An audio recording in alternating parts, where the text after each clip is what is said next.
Time now for Michigan's #1 outdoor radio show, Mike Avery's Outdoor Magazine. Mike Avery has covered the outdoors in Michigan for more than 4 decades, and that tradition continues today. Outdoor Magazine is brought to you by Jay's Sporting Goods, the Yater Insurance Group, Angler Quest Pontoons, The Forward Corporation, Security Credit Union, Offshore Tackle, Hammond Drives and Equipment, Garber Chevrolet, the West Branch Visitors Bureau, Rapid River Knife Works, and by Michigan Brand Meats. Now, here's Mike Avery.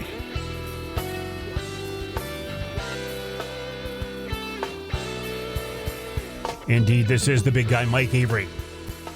Welcome to another edition of the Outdoor Magazine radio show right here on the Outdoor Magazine Radio Network on great radio stations across our great state of Michigan. And as always, so glad to have you along with us as we continue to work our way through this winter. We continue to work our way towards springtime.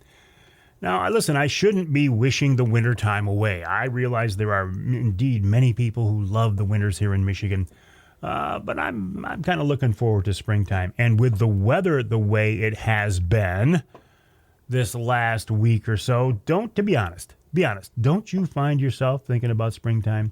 Even if you are a hardcore ice fisherman, a hardcore skier, a hardcore snowmobiler, aren't you maybe just a little bit leaning towards springtime with maybe just a little bit of spring fever? Come on, it's okay. It's okay to admit it. I've had spring fever for weeks now. I certainly admit to that. So what do I always say is one of the first signs that spring is moving our direction here in Michigan? It's the dead skunk in the road. I always say, in my world, okay? Now, listen, this is unscientific, it's anecdotal, but it's in my world. That first dead skunk to me is like, it stinks, but it's almost a sweet smell because I know what's coming up. Last Sunday, saw the first dead skunk with my own eyes. I'd had reports of him, but I saw the first dead skunk with my own eyes, and I wanted to stop because I always stop and take some pictures of that first dead skunk, and I post it. But this one was on the freeway, and unfortunately, it was right on a curve.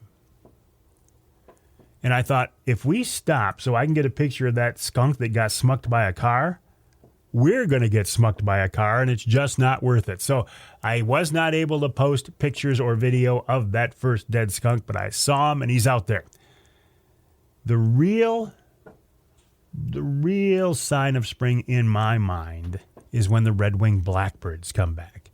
We've got a pond behind the house, and I don't consciously realize when the red-winged blackbirds leave, and that sound they make, that shrill sound they make. But when they come back, believe me, the first time I hear it, whatever I'm doing, I stop. And I look around and go, okay, here's spring. The red-winged blackbirds are back. For some people, the real sign is when the sandhill cranes come back. I say that's also a very accurate sign of spring. The one thing I don't go along with is robins. Our state bird, the robin. Why do we have a state bird that most of them abandon us during wintertime? Why do we have a state bird that most of them fly south for the winter? Shouldn't we have a state bird that sticks around here and enjoys the wintertime with us? But the reason I don't trust robins is because they don't all fly south. I've seen robins 11 months a year. So I've seen robins in January. So seeing a robin's like, yeah, okay, there's a robin. I shouldn't diss robins, but I do. I diss robins. So ice and snow. We've lost a lot of snow. We've lost some ice with this thaw, with the rain. As I'm sitting here in the studio now, looking out the window, it's really raining, and it's pretty warm. And it's cutting a lot of snow, and it's cutting ice. I reached out and realized this is Wednesday, okay? We always time shift on this show. It is not live. So by the time you hear the broadcast version this weekend, this information will be a little bit old already. But I reached out to Captain Jason Graham of Send It Charters on Saginaw Bay. And I said, Jason, how is the ice holding up on Saginaw Bay? And he said, well, yesterday it was still okay. He said, but I haven't been out there now after the rain. So be cautious, be careful, use your,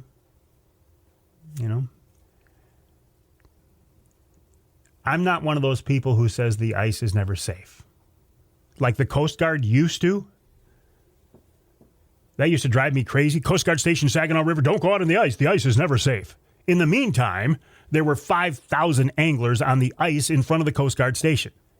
Well, you lose a lot of credibility when you make statements like that, when you look out there and see, obviously, the ice can indeed be safe. But it can also be dangerous. So just, use your wits. Last week here on the show, I talked about baiting. I talked about the NRC, and I talked about our state legislature. And I said that as much as I would like baiting to come back, and I suspect it will, I don't want it to happen because of our state legislature. I don't want politicians deciding our fish and game laws, even though they have the power, they have the authority to do it. I don't think it's a good idea. I would rather such decisions come from the NRC, the Natural Resources Commission. And a lot of people said to me, Avery, you're being naive because the NRC is a very political body. Well, I'm not being naive. I understand that the NRC is a very political body. The Natural Resources Commission, those commissioners are appointed by the governor. So, of course, it is political. And I am not a big fan of our NRC the last couple of years. I don't think they have been friends of Michigan hunters and anglers. 2 examples. When they said that the perception of a year-round coyote hunt to non-hunters was one of the reasons they originally banned year-round coyote hunting. That's, don't make decisions on optics, okay? That's when I started to get a little hinky about our Michigan Natural Resources Commission. So I've been following them quite closely the last couple of years, and I will be honest. I wouldn't know them, any of the commissioners, except for Becky Humphreys, because I knew her when she was a biologist at the Gratiot-Saginaw Game Area years and years ago. I wouldn't know an NRC commissioner if they came up to me on the street. I suspect that all of them individually are very good people. But as a whole, as a body, as a group, I don't think they've been friends of Michigan hunters and anglers like they should be. Another example of that. Last summer, there was supposed to be a meeting in Bay City, and not enough of the commissioners showed up to get a quorum to vote on things. So you're telling me that you don't take our Michigan hunting and fishing laws and policies and the administration of seriously enough that enough of you will show up to have a meeting? So no, I'm not naive. I understand that the NRC is a political body. They are appointed by the governor, which is wrong. I think that's just wrong. So am I a big fan of the Michigan Natural Resources Commission recently? No. Do I hope that maybe they can do things differently in the future? Yes. Am I optimistic that'll happen? I think optimism would be too strong of a statement. But even so, I would rather have the NRC, the Natural Resources Commission, make those decisions instead of our state legislature, our politicians. If the NRC would do the job that they are supposed to do, that they are charged with doing, and I'll use the example of baiting for whitetails, if they would do that, if they would make that decision and open it back up, then people wouldn't be going to the politicians and asking the politicians to do it. The politicians are only doing it because their constituents ask them to do it. Politicians do one thing. They get votes to stay in office. And if enough people go to the politicians and complain about it, the politicians will take some action. That's probably not the way we should do our fish and game laws. The NRC, if they did it according to the way they should do it, they would listen to the DNR, they would listen to the constituents, and they would make a decision based on sound scientific wildlife management practices. Have they been doing that? Not necessarily. Have they been doing a better job of it than what I think the legislature will do? In my opinion, yes. So that's all I'm saying. I'm not naive enough to think that the NRC is some high and mighty organization filled with scientists and biologists who have the ultimate goal of our fish and game laws and protecting our resources and doing the most for Michigan hunters and anglers. No. Should they? Yes. Do they? Not necessarily. Events coming up. Outdoorama is this weekend it used to be the Novi Expo Center and then the Suburban Collection Showplace. I don't even know what it's called now. I'm not going to try to keep track of it. That is this weekend along with and in conjunction with MUCC's convention. It's going to be a very interesting convention, or as you're hearing this maybe on Sunday, it was an interesting convention. More on that next week. Saturday, March 7th, our big Trinity Monitor Wild Game Dinner and Auction. one.bidpal.net/Trinity Monitor. That's kind of cumbersome, though. If you would like tickets, send me an email, mike@mikeaveryoutdoors.com, and I will hook you up. Our next Wednesday night live at the Lumberjack Restaurant in West Branch, the Forward Corporation Lumberjack Restaurant, Wednesday, April 15th. That's tax day. We'll start taking reservations for that on March 1st. Coming up on this week's show after the break, Mike Smith. I'm going to talk to Mike about an ice fishing adventure he had on Lake Erie. Compare that to Saginaw Bay. Then Dan Cooke from the Michigan Wildlife Council with an update on their Here for Generations campaign. In our second hour, DNR wildlife biologist Chad Stewart on the recent moose research done in the Yup. We'll also get a wrap-up of the deer season. Then Caitlin Boon talks about the Master Angler program. She answers this week's Ask Avery question from a viewer. And in our third hour, veteran outdoorsman Tom Lounsbury on all things outdoors in Michigan. And we'll wrap it all up with wild game chef extraordinaire Dixie Dave Minar. My name is Mike Avery. This show is called Outdoor Magazine. My website, mikeaveryoutdoors.com. My email address is mike@mikeaveryoutdoors.com.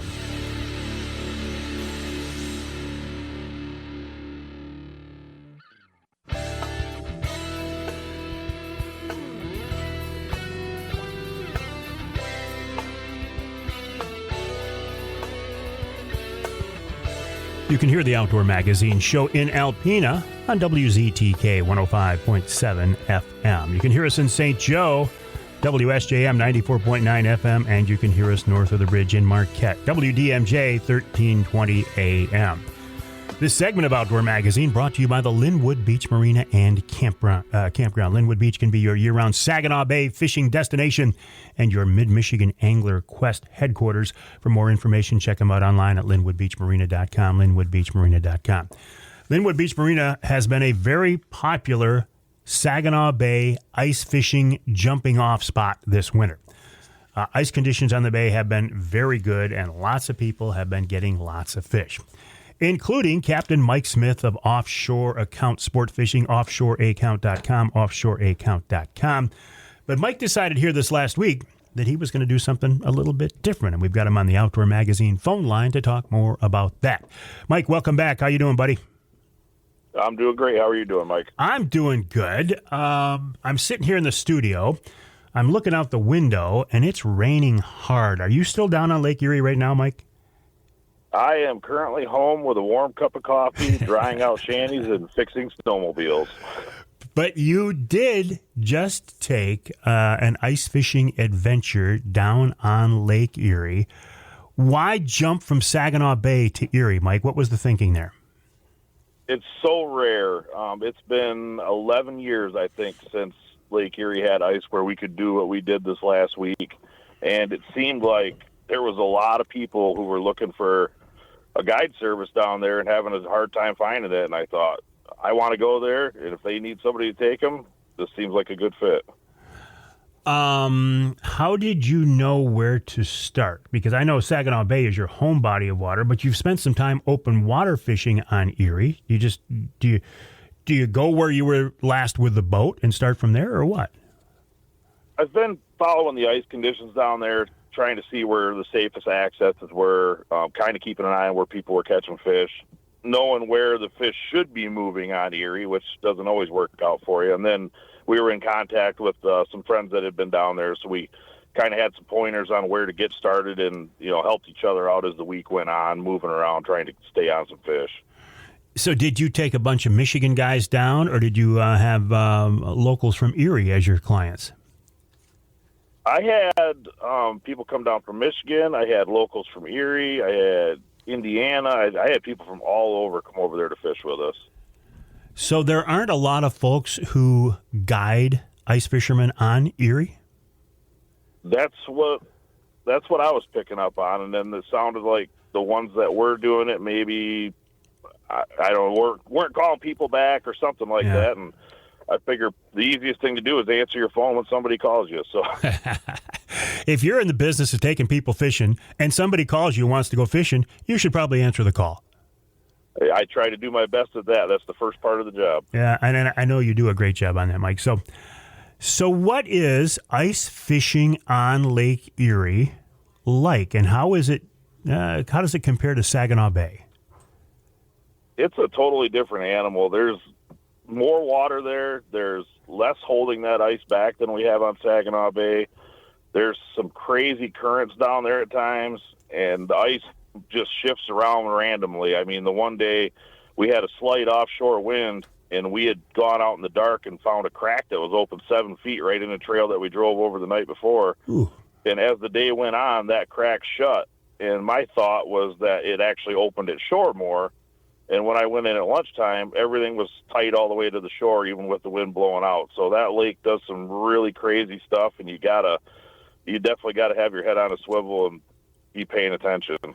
You know, when I hear stories like that, I don't want to say it makes me nervous. I mean, it would make me nervous to go out by myself for sure. But that's why going out with a guide or a captain or a local or somebody who's been out there, it really, it makes sense in the summertime, but it makes more sense in the winter.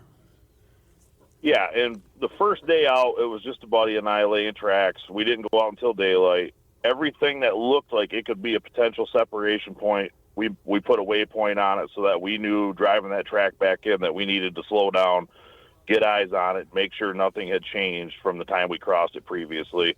And that stuff goes a long way. Just paying attention to that little stuff is going to keep you from just driving into an open spot or having some kind of accident that you don't want to have. So when you do these trips, do people bring their own quads, their own sleds? Do you provide them? How does that work? So with my outfit, I guide typically up to 6 people. Snow machines provided, shanties provided, heaters, rods, electronics, bait, everything's provided. I did down there also do some follow-out trips, which is people show up with their own gear, their own machine, and they just pay us to follow us out for the day and have safe travel there and back. And, if they break down, we help them get in. And I typically only do those for snow machines just because that's all we're running. And if we encounter something like these cracks, we're not getting slowed down by something with wheels on it. I've actually seen a quad. I've seen a quad go into a crack before. I think you have too. Yeah, we have been there. We have seen that. And that quad was on Lake Erie with us this time, and it was uneventful. So that was a good thing. Well, that may have been uneventful, but I hear you did have some excitement with one of your sleds. Oh, well, a couple of them. Lake Erie really was throwing some curveballs. Luckily, this stuff was all near shore. One morning, we were driving out, and the crack at the end of the canal was maybe 2.5 feet wide, which for a snowmobile, if you just keep driving, you're fine. I'd crossed it, and I always flash my rear light to let people know just, hey, pay attention, but keep going. And I think the snowmobile just went a little bit too slow, and the rear end of the sled dropped down into the crack. Luckily, the skis were still up, and I carry every kind of recovery piece of equipment I can on my sled: tow straps, jumper cables, winch, and we were able to pull it out, get it back to shore. Everybody was fine. Nobody got wet or hurt, so that's the most important part, and that's the project I'm working on today, is getting that fixed back up and ready for the ice again. So it was a client driving this thing on, and nothing against them. I mean, if you haven't done this before, you don't know, but he didn't go in the water, correct? No, they were basically off the machine onto the ice the way the crack was, so they were fine. No, like I said, nobody was hurt. I mean, it's a blend of stuff. It's, inexperienced drivers on snow machines, which I have all the time. I mean, all the time. I get tons of people who've never even been on one. And this is the first time in 8 years of guiding that we've ever had anything like this happen. So now going forward, I'm just paying extra special attention to, when there's this little bit of a crack, I'm stopping and making sure I'm talking everybody through it, no matter their experience level, just so we can have this problem be avoided, because it should be.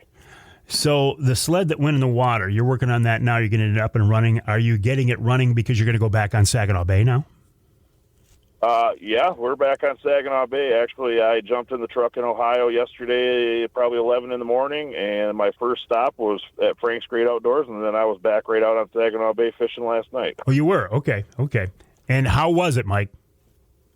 The fishing was a little slow, but the ice conditions were still surprisingly very good. I think we were sitting on close to 20 inches of ice where we were, and there was actually still a lot more patchy snow out there than I thought would be left. And hopefully today that holds. It sounds like my friends over there on the Bay Shore say they're getting more of a freezing rain than this rain, so that should help. You know, one thing I forgot to ask you about being down there on Erie, which is known for big fish. Did you get into those big fish? We didn't get a lot of them, but the first group that I had out, it was the guy's first time ever ice fishing, and of all places, he ends up on Lake Erie, and right at dark as I was packing up, he caught a 10-pound walleye. Ooh. And I told him, I said, it takes a lot of people a long time to catch a fish like that, and you just did it your first time ice fishing. Did he appreciate it? Did he realize what he had there? Oh, yeah, he was over the moon when I told him, what kind of a fish that is, and especially for your first time. I mean, I called it beginner's luck for him, but, I couldn't have been happier to see the smile on that guy's face holding that fish. So if I would have been sitting in a shanty with you down there on Erie, would that experience, the fishing itself, been very similar to what I had with you last winter on Saginaw Bay? The actual fishing part, yeah. But we had so many fish under our shacks down there that we had a hard time getting them to bite. But at one time, I think I counted 15 fish on my live scope screen swarming my bait, but not biting it. Why? And, I mean, we just saw so many fish that did that. I guess this is the $64,000 question, but why weren't those fish biting? I really wish I had the answer to that, because we threw everything but the kitchen sink at them trying to figure out what to do. And when they did eat, I mean, it was impressive. They came in super fast. They came in very aggressive, and you didn't even have to blink, and they'd be on your hook. And then the other ones would just frustrate you. That live scope for ice fishing is pretty sweet, isn't it? It gives you a lot more information. It does not catch more fish. I can promise that. But you see a lot more, and you learn a lot more about how these fish are acting, and maybe even directions that they're coming from and things like that. What do you mean by it doesn't catch more fish? What do you mean by that? Well, having the fanciest electronics doesn't make those fish bite the end of the line and get them in the hole. So, yeah. So your setup were minnows on a jig and stick. Any dead sticks? Any tip-ups? We didn't run any tip-ups. I did run a dead stick in every shack. We had some success with those, just a plain treble hook with a minnow on it. We ran anything, Swedish pimples, jig and rapalas, all types of rattle baits. We were switching stuff up in and out, and one of our better baits was just the Saginaw Bay staple, the good old number one dew jigger. Well, it sounds like it was an interesting adventure. I know the guys that went down there with you had a lot of fun, but now you're going to put your efforts back on Saginaw Bay. Any idea, Mike? Can you guess at all? Or, how long is the ice going to hold up out there? You're going to be out there for a few weeks yet, or are you starting to get to the end of the season? Well, I see we have more cold coming. I wouldn't be shocked if we're fishing into the first week of March this year unless we get a warm-up with the big south winds, and I don't see that in the forecast yet. How does that compare like last year? How long did your season go last year? I quit around the third week of February. We tried to go out that week, and there was just new cracks opening on the west shore. The winds were being horrendous, and there was no snow on the ice. It was just getting to a point where it wasn't worth taking people out there and just tempting fate anymore when that ice starts doing new stuff at the end of the season like that. Yeah. Hang tight, Mike. We're talking with Mike Smith of Offshore Account Sportfishing, the website offshoreaccount.com. Offshoreaccount.com. Mike is just getting back from fishing a week on Lake Erie for trophy fish, and they got, a 10-pounder. That's a trophy fish. Now he's putting his efforts back on Saginaw Bay. We'll talk with Mike about that. Also, open water season is coming up not too far away. We'll see if he has any thoughts on that. Coming up after the break right here on Outdoor Magazine.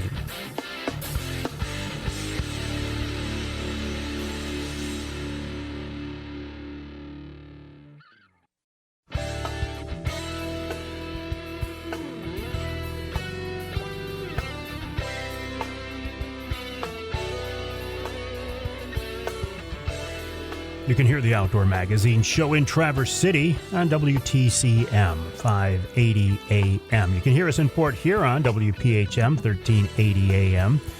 And north of the bridge in the Sioux, WKNW 1400 AM. This segment of Outdoor Magazine brought to you by Versa Skins, Michigan-based, family-owned Versa Skins. Just change your skin for the season you're in. Why buy a bunch of different sets of expensive hunting clothes when you can buy one good quality set? Snap on, zip on an outer shell of a different camo pattern in less than a minute. If you need big sizes, I'm talking 4, 5, 6X. Versa Skins can help you out. If you are a saddle hunter, Versa Skins makes jackets specifically for saddle hunters. Check them out online at versaskins.com or go to amazon.com and do a search for Versa Skins brand. Versa Skins, just change your skin for the season you're in. Now, right now, we are still in the winter season, but boy, with this weather we've had the last week or so, it feels like maybe starting to make a little bit of a transition toward springtime. I'm talking now with Captain Mike Smith of Offshore Account Sportfishing, his website, offshoreaccount.com, offshoreaccount.com. Mike, how many years have you been chartering, been guiding now? I'm in my 8th season. 8 seasons, and you're... Man, when you jumped into it, you jumped in with both feet, didn't you? Yeah, working full time and trying to do this almost. I mean, as a full time, it feels like it's a lot, a lot of long days and lack of sleep.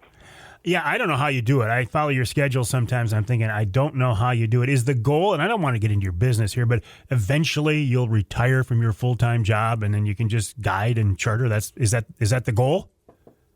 Yeah, that's kind of the hope. I hope to have it build up pretty strong by then and a good client base and just kind of keep this thing rolling and enjoy my retirement doing what I love to do. Perfect. So as we get into the tail end of ice fishing on Saginaw Bay, how is the fishing? Assuming the ice is holding up good, how is the fishing? Does it get better as we get later into the winter, closer to spring and the spawn? It should start getting better. These fish should start pushing in tighter to shore, staging up, cruising down toward the rivers, and if you can cut them off on their way there, you can have some really, really good sits of fishing. And what's the setup? For people who haven't done this before, who think they want to come into the area, give them some tips. How do they start? What do they use? So you can use basic stuff for walleyes out there. You don't need expensive rods and reels.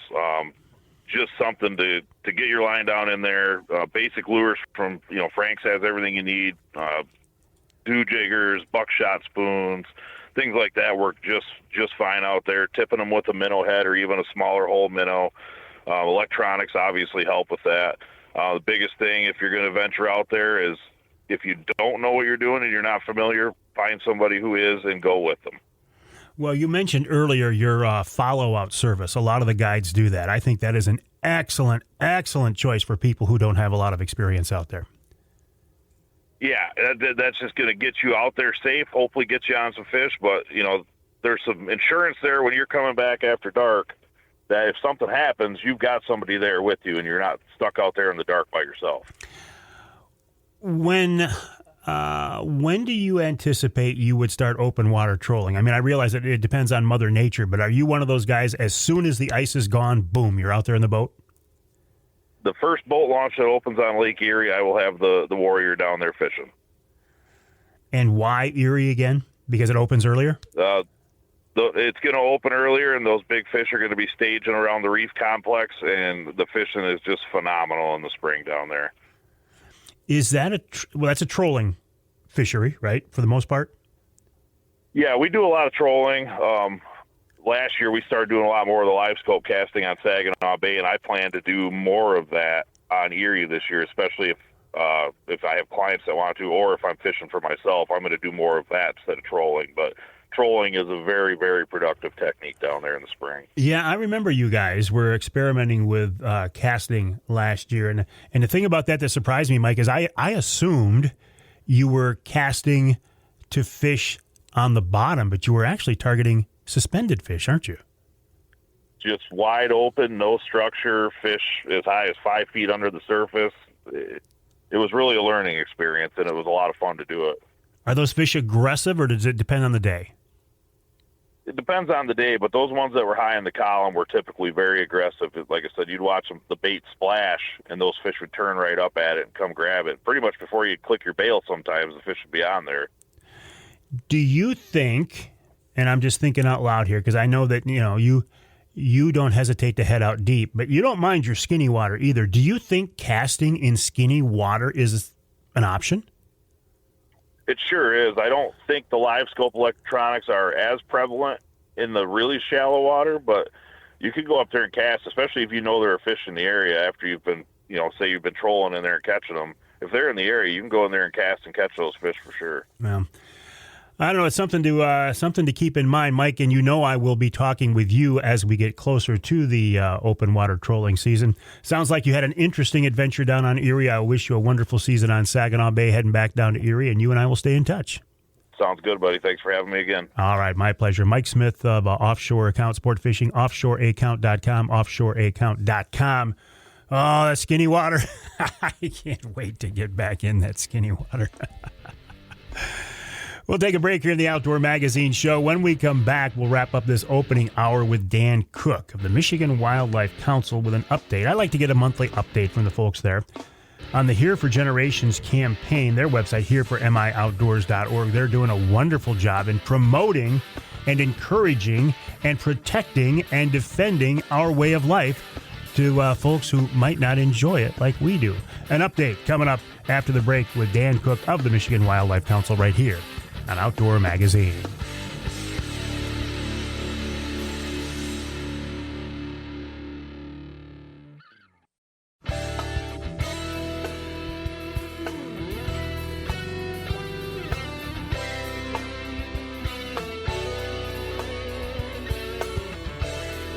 You can hear the Outdoor Magazine show in Carroll on WKYO 1360 AM and WIDL 92.1 FM. You can hear us in Lansing on WILS 1320 AM, and you can hear us north of the bridge. I mean, way north of the bridge in Iron Mountain, WMIQ 1450 AM.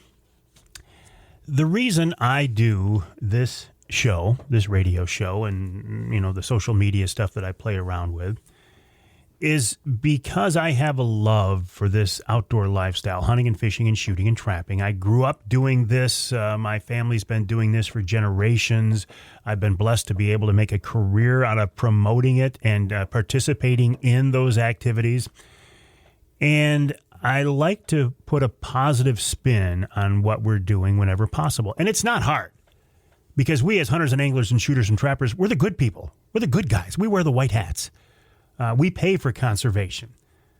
We pay for habitat improvement.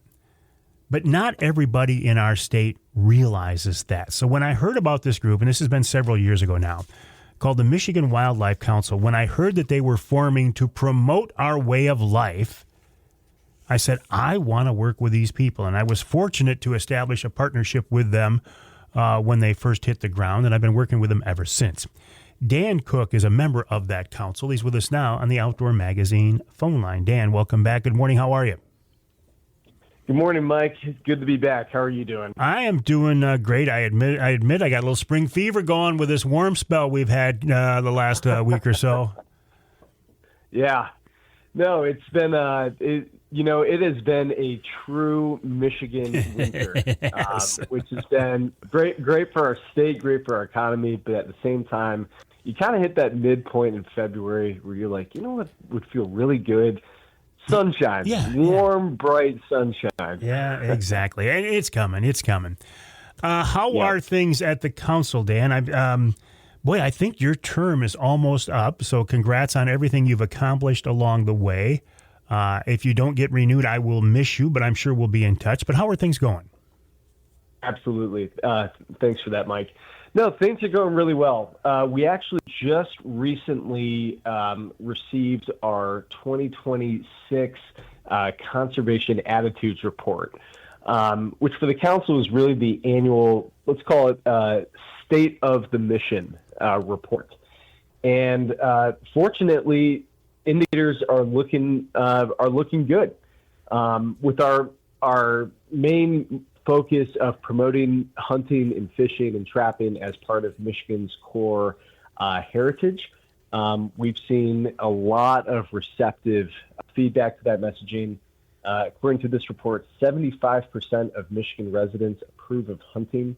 82% approve of fishing. Wow.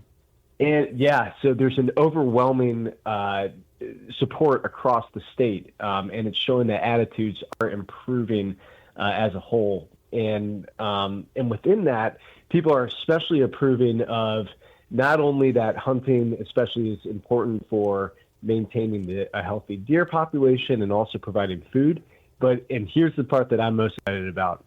The vast majority of Michiganders agree that hunting and fishing are core parts of our culture and heritage. So the mission is absolutely aligning with Michigan residents. It's really exciting stuff over here at the council. Oh, that's wonderful news. I'm so glad to hear that. And I'm assuming that the percentages you're talking about, the approval percentages, are higher than when you started. Yes, they are higher. It's interesting. According to the report, they've improved by a few clicks, not too many, since I've only been on the council for a few years, and the council since Governor Snyder brought us into existence has really been pushing hard to rebut against national perceptions. We're actually dipping for a bit in the 2010s. But what we're seeing mostly is that, especially in the last 2 years, those groups that are in favor, like strongly in favor of hunting, have grown by about 3%. The group in the middle, which we're really trying to attract, people who weren't really sure if they were in favor of hunting, fishing, and trapping or not, we've seen a large growth there, probably in about 10 to 15%. What is a little bit of concern is the far opposite end, the group that strongly disapproves of hunting and fishing. They've grown about 2%. So there is a little bit of polarization, but fortunately the main demographic in the middle that was kind of in the purgatory of deciding whether or not they wanted to approve of hunting and fishing or not, they've moved much more into the approval camp. So we're very happy with that. The hardcore antis growing only 2%. I mean, we're never going to reach those folks, Dan. You and I both know that. But the exactly. Middle, that's what I always say, the group in the middle who are just, they don't know one way or another. To have that grow at 10 to 15%, that is huge. So congrats on that. Congrats to the Michigan Wildlife Council. Dan Cooke, I appreciate your dedication to the cause. I'll send people to the website here for mioutdoors.org, here for mioutdoors.org. Dan, we'll talk again one way or another. Fantastic, Mike. Thank you so much for having me on. Always a pleasure. We'll take a break here. John, you handled that very well because I was watching your face. I was like, okay, we'll take a break for the top of the hour. That's so unprofessional to do that, too. But young Jonathan Dent saved me. We'll take a break for the top of the hour. When we come back in our second hour, Chad Stewart, Michigan DNR wildlife biologist, on the recent moose research being done, a wrap-up of deer season, and we'll talk with Caitlin Boon about the Master Angler Program in Hour 2 of this week's Outdoor Magazine.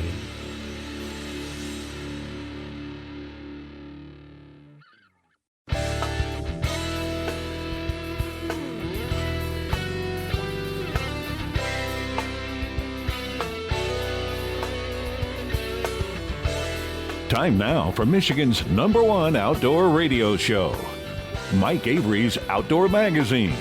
Mike Avery has covered the outdoors in Michigan for more than 4 decades, and that tradition continues today.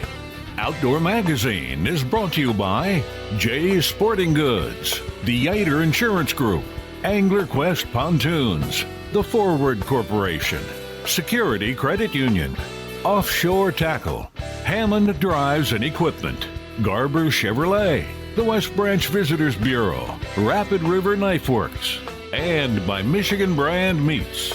Now, here's Mike Avery. Indeed, this is the big guy, Mike Avery. Thank you, Ken Hunter, for that introduction. And welcome to hour number 2 of this week's Outdoor Magazine radio show. Right here in the Outdoor Magazine Radio Network, heard on great stations across our great state of Michigan.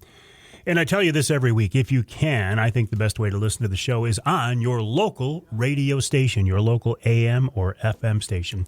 The broadcast stations are the backbone of this entire concept, this franchise, this adventure, Outdoor Magazine Radio. But if you live in some part of our state where you can't hear the broadcast signal, isn't it nice to know that there's a podcast version of the show that is available? There's so much confusion these days about broadcasting and podcasting. The content of this show is exactly the same no matter where you listen to it. If you hear it on your local radio station, it's a broadcast. If you hear it somewhere else, it's a podcast. Where do you hear the podcast version of my show? Well, it's on the website, MikeAveryOutdoors.com. I put it on my Facebook page. It's on all of the usual podcast platforms. SoundCloud, Spotify, TuneIn, Stitcher, yada, yada, yada, yada. I even put it on YouTube.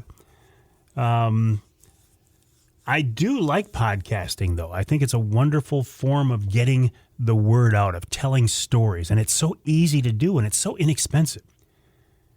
I mean, the phone that you have in front of you right now, probably, you could produce a podcast with that. And if your content is good, if your subject matter is interesting, you will gather an audience. I do podcasts, by the way, each month for some of my advertising partners, including Offshore Tackle, Killer Food Plots, and Angler Quest Pontoons. And today, when we're done here in the studio recording this week's radio show, we will record this month's Angler Quest podcast. So keep an ear out for that. Regardless, though, of how you're hearing my voice, when you are hearing this voice, if it's the broadcast version of the podcast, thank you. I appreciate it. 2026 is my 45th year in broadcasting. And as one of my good friends, Lanny, said, boy, you think you'd be better at it by now. Lanny, you nailed it there, buddy. I got to tell you, you absolutely nailed it. But one of the advantages of being around for so long is I've had a chance to see a lot of really cool projects and programs and experiences. And right now I'm thinking about the Moose Lift, which happened, I don't know how many years ago, but just about this time of year. And our Michigan DNR partnered with Safari Club and the Ontario DNR. And we traded, listen to this, we traded Michigan turkeys for Ontario moose. I think we came out ahead of that one. I think we came out okay. Now, back at the time when we did the very first Moose Lift, the DNR said we'd have 1,000, well, the goal was we would have 1,000 moose in the year UP by the year 2000. We didn't make it. What is the actual number of moose in the UP? Well, that's a good question.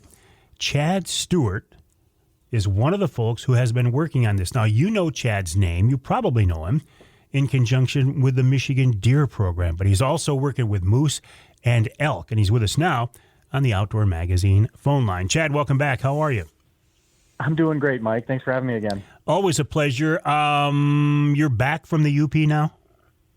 Yes, got back 2:30 in the morning on, I think it was Wednesday. I lost track of my days. So, yeah, we put in a full day and took a long trip back down here to the Lansing area just to get set up for meetings the next day. So, yeah, it's been a long but rewarding couple days.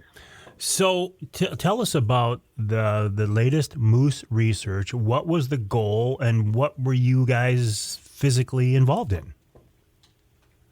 Yeah, this is basically phase 2 of the project that we started last year. Hopefully most of your listeners know that we started a project in conjunction with the Keweenaw Bay Indian community and Northern Michigan University, some researchers there. Also received, again, more funding from Safari Club International. And we put out 20 collars last year on moose, 10 cows, 5 bulls, and 5 older calves, basically essentially yearling calves, just to start the project so we can start understanding population dynamics more about moose and try to understand where they're going, what their survival rates are, what their habitat occupancy is, just as much as we can. Early data coming in is really fascinating. And this year we deployed over 40 collars to further build up what we call our sample size. So now we've got 58 moose that we're going to be actively collaring here over the coming months and years. So it's going to give us a lot more information moving forward to help understand what's going on with our moose in the Upper Peninsula. I remember that the original moose that were brought in were collared as well, but of course those collars have long since. In fact, the animals, I'm sure, aren't around anymore. But did you not learn from that first part of the process what you were hoping? Did you learn anything at all from that, Chad? I don't know if I can speak to some of the stuff that was done Sure. 40 years ago. Sure. We certainly have been tracking and monitoring the moose population through aerial surveys, but we're only looking at that in our core moose area. So it's not like we can survey the entirety of the Upper Peninsula. It's just time prohibitive, cost prohibitive. There's a lot of things going on there. So we've been really focusing on that core area. And from the mid-1990s through about the mid-2000s, we were seeing pretty steady growth. I would say about 10%. And then or in the early 2010s, 2011s, growth pretty much flatlined. So that was, certainly notable. But one thing that we started to notice when we started talking about this a couple of years ago is that even within the core range where we are surveying moose, the areas where they occupied at higher densities has changed within that 10-year period. So when I first came up here, it was very noticeable that a majority of the moose that we were seeing were located north of 41, really between like Champion and as you stretch all the way out to eventually Covington, which I don't believe is on 41, but out in that direction, it's all north of 41 up to the lakeshore. What we're seeing now is a shift, and many of those moose have shifted to the southwest. To the point now where we're seeing greater densities between off of 141, basically, so between Covington and Amasa. So part of the discussion is is our moose population stagnant, or are they starting to shift their range to where we're not really picking them up in the core anymore? Has the core changed? And this is what part of the questions that we're hoping to answer through this project. Would the core have changed because habitat has changed? You don't have the cedar swamps you used to? Is that the type of thing you're talking about, Chad? Yeah, I think that's part of the question that we're trying to answer. So again, with these collars that we're putting on, we're going to be able to see where these moose are spending their time, both, throughout the winter and also the summer months, and compare that to, the habitat that's around them and start making informed decisions about how moose are, redistributing on the landscape, or is it part of a decreased survival? Which the early numbers are we've seen pretty high survival from at least the 20 moose that we've collared and the 30 plus that we've been monitoring. So what do moose like for habitat? I mean, you see pictures of them standing waist deep or knee deep in water. With lily pads around. But when I've seen them in Ontario, I see them out in the bush where there isn't a lot of water around. What do they want? I think it depends seasonally. So, right now, what we're finding them in is anywhere between some of those hemlock, balsam thickets and covers, but they also are very much getting into cuts where you're starting to see different like willow regeneration, different poplar coming up. I mean, just topology coming up. So just lots of woody browse, thick browse, because, these animals are, upwards of 1,000 pounds. They need a lot of food to maintain that diet. So they are going out and finding some of that fresh forage and fresh browse, and that's where they need. Now, in the summertime, I think water is really important because they really need to thermoregulate. So they need to make sure that they are cooled down. But, the winter that's being experienced up right now and throughout most of the Upper Peninsula is those animals were built for that. Yeah. And we'll talk more about that after the break, Chad. We're talking with Chad Stewart of the Michigan DNR, michigan.gov/DNR. Chad, is there a separate site or a page for moose? Where do we go to find out more about that? Yeah, we're in the process of building some of that out, I believe, and providing updates on the project. I think more of that will be coming out here in the coming months as we get our feet under us. But yeah, definitely there'll be more press releases and announcements about the status of this project. Well, we're not going to wait for those press releases because after the break, I'm going to ask Chad some of those questions that will probably be covered in those releases. So we'll take a break here in the Outdoor Magazine Show. When we come back, more with Chad about Michigan moose. I am fascinated by Michigan moose. If you ever seen a moose, they are so ugly, they're beautiful, and they're surprisingly big.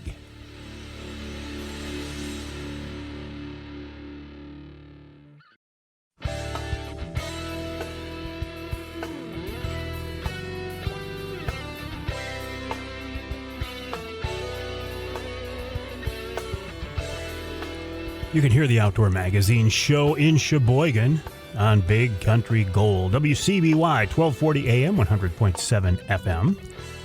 You can hear us in Muskegon on WKBZ 1090 AM, and you can hear us in the UP in Newberry, WNBY 1450 AM. Speaking of the UP, you know what that sound is. That's my Rapid River knife locking back open. My Rapid River knife that I just took out of my pocket. It lives there all of the time. This one happens to be the Avery signature knife, but I have several Rapid River knives. I'm finding that Rapid River knives are kind of like an addiction, maybe an obsession. You don't get one, you get several. And the reason for that is these things are handmade by craftsmen in Michigan's Upper Peninsula. Go to the website, rapidriverknifeworks.com, rapidriverknifeworks.com. You will see what I mean. They're guaranteed for life. They're beautiful, but you know what? Chris Durson says use them. Don't put them up on a shelf. Use them.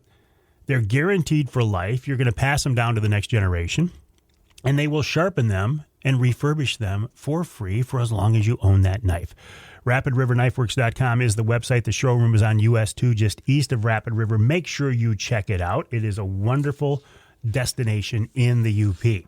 We're talking about the UP right now also with Chad Stewart of the Michigan DNR. Chad is a wildlife biologist.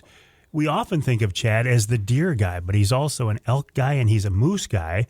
Chad, I got to ask you here, I'll ask you the number here that we have right now in a minute, but we know we didn't reach 1,000 moose by the year 2000. Do we know why?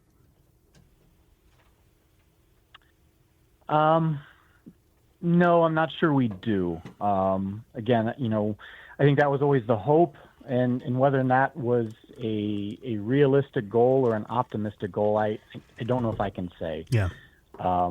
One thing that I think we're starting to recognize is that obviously moose are very specific in their habitat requirements and what they need.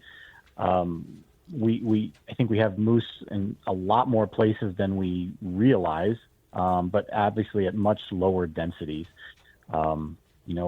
Whether that's part of some of just the changes that have occurred on the UP landscape over the last 20 or 30 years. I don't know if that altered the trajectory of their growth, whether it was a realistic expectation to reach that number to begin with, assuming everything would be stable, which it obviously wasn't. I don't know, Mike. I wish I had a better answer for you. Well, we used to hear a lot about brainworm. Was that a legitimate concern? Was that a factor, you think? We certainly have gotten moose with brainworm before. Typically, moose do not do well in areas where white-tailed deer have reasonable numbers, have high numbers, because of brainworm. It's something that deer can live with, moose cannot live with, essentially. But as you know, much of the UP has fairly low deer numbers currently. Yeah. So, it's still a thing, but I don't know if that's something that's going to limit the population. But again, that's one of the reasons why we're looking at some of this information in this study to see if we can get a better understanding for cause-specific mortality when it occurs, and at what level is it occurring within our population. So are you using a number? Is there a number out there that is the estimated population of Michigan's UP moose herd? No, the number that we've typically reported is based off of our survey in the core area. And, in 2023, that number was estimated at 426. And then last year, we did one in early 2025. That number was down. It was around 300. And of course, that brings up a lot of cause for alarm. But, I think part of it is us wanting to step back and look and say, listen, is our moose herd actually in a decline? Is it in a stable state? Is it declining, or is it shifting? And we're almost seeing a saturation in the core area of what that area can support or close to it, either from a habitat or a social dynamic standpoint. And the moose are starting to push out further. And some of the camera work that's being done by our researchers up there are certainly showing that we have reasonably higher moose densities outside of our current survey area, really toward the southwest. So we're in the process of trying to understand what's going on. Is it a true decline? Is it a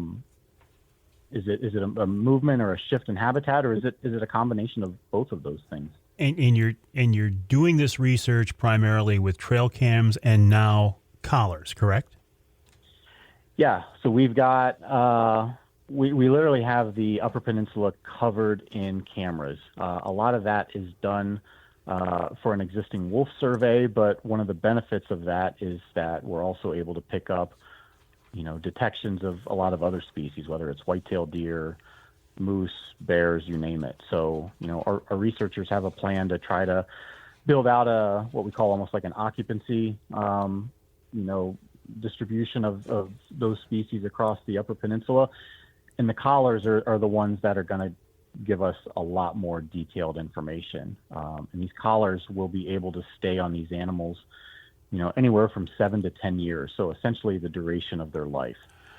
So we'll be able to obtain so much information from them in terms of their movement, their survival, like I said, where their habitat they're occupying, and even their pregnancy status, because we're monitoring them over the summer when they're having their calves, and trying to understand, how many calves they're having and what's the survival of those calves with drones.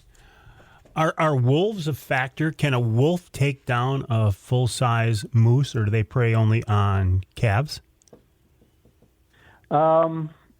Yeah, I mean, wolves are certainly part of the conversation. It's one of the things that we are interested in. One of the older calves that was originally collared last year was killed by a wolf or a wolf pack.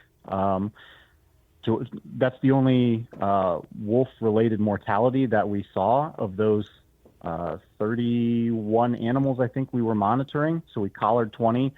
And then we were monitoring survival of 11 calves as well last year.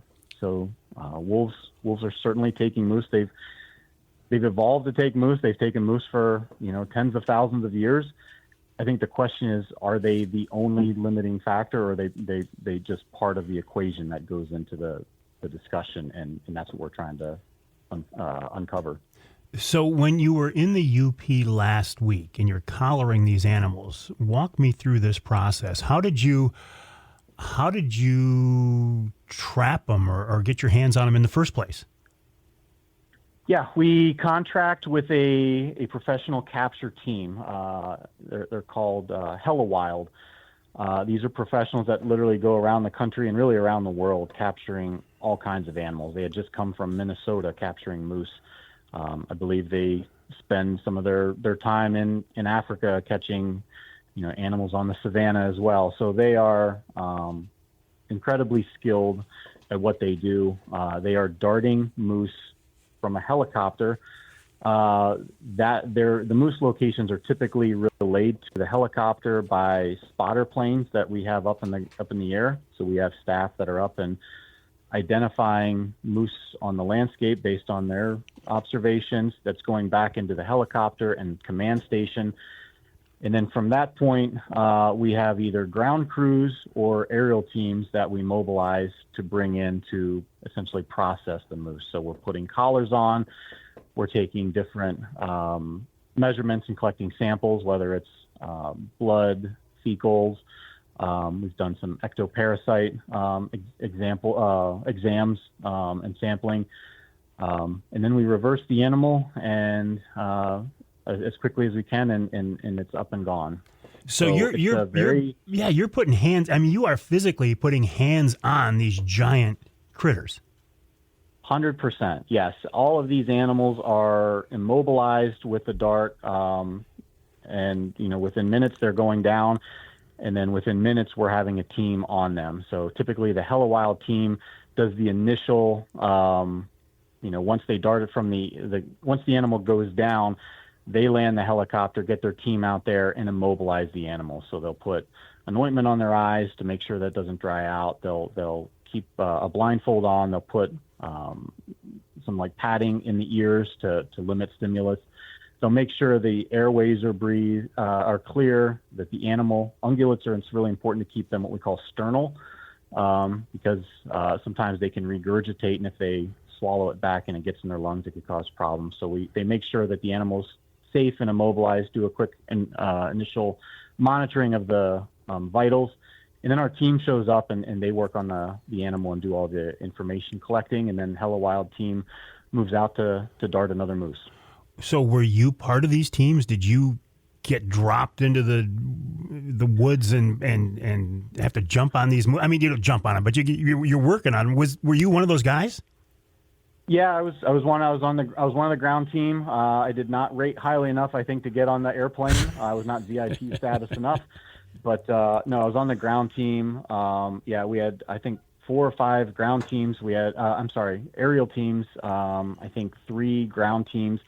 And yeah, we know where these moose are. We're staging, and we try to get in an advantageous position so when the animal is immobilized, we can get to it very quickly, because we want to limit the amount of time that animal's under anesthesia, so we can reverse it and get it back on its way. Real quick, because I got to take a break. What was that like? I mean, these things are huge. I've seen them, from 50 yards, but I can't imagine being right there with them. It's a core life memory that you'll always remember, right? And to see those animals run through 2 to 3 feet of snow like it's nothing, where you're just absolutely struggling, even in snowshoes, you gain so much more of an appreciation for that animal and how it's adapted to live in that landscape and that environment. Just an amazing animal that, and a memory that you'll always have the rest of your life. I hope somebody shot some video of this. We've got some really cool video. I saw some stuff, okay. That some of our staff put out, and obviously we've got tons of pictures, and I'm sure some of that will be coming out in future releases. Absolutely. Excellent. I will look forward to seeing that. Can I offer you the coveted third segment? I have some more questions about a different topic, Chad. Sure, let's do it. Excellent. The coveted third segment goes to Chad Stewart of the Michigan DNR. That was actually a setup. I had talked to Chad ahead of time. He knew he was going to be on for 3 segments, and so did I, but, All right, so we'll take a break. When we come back, we're going to switch gears. We're going to do a wrap-up of the deer season with Chad Stewart of the Michigan DNR.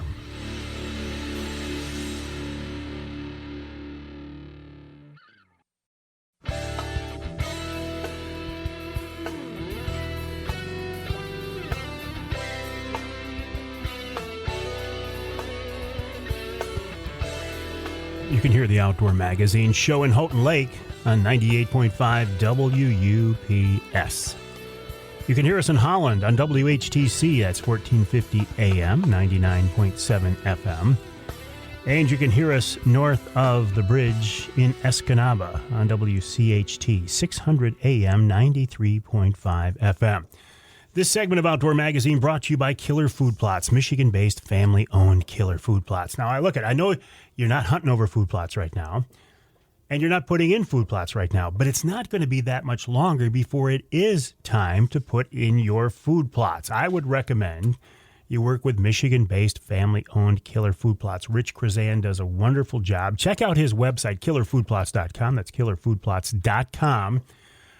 You'll see what I mean. We are going to be working very closely with Rich on our lease property this spring and summer to see if he can help us get a little bit better results to hold more deer on our property. That's killerfoodplots.com, killerfoodplots.com. Now, I have also said, and I've made no secret about this at all, I would love to see baiting come back. I'd love to see baiting come back. It's not going to come from the DNR. They have made it very, very clear that they're not in favor of baiting. There are moves in the legislature right now to bring back baiting. Chad Stewart is a big game specialist with the Michigan DNR. Chad, I want to talk about the upcoming season, but I kind of led into this accidentally, but I got to follow up on it.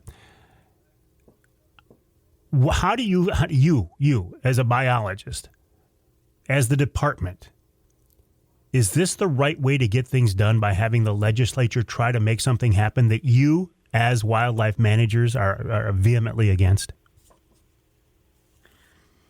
I think the best way that, I can answer that is that, the department is come out against, bills from the legislature regarding baiting, for the sole purpose that we feel that is a decision that should lie with our Natural Resources Commission.